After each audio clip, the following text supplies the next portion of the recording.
Мам, я дома.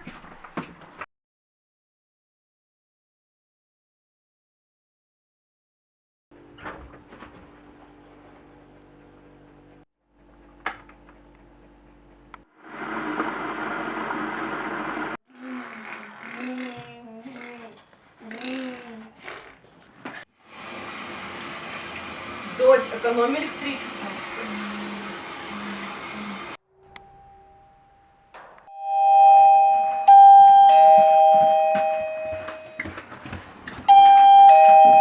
Здравствуйте. Вы Варваркина Паулина Ди Каприевна?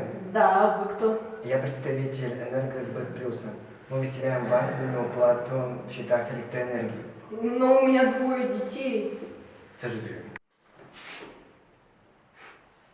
Надо было экономить электроэнергию. Ребята, выключайте свет и электроприборы, когда выходите из дома. Да-да.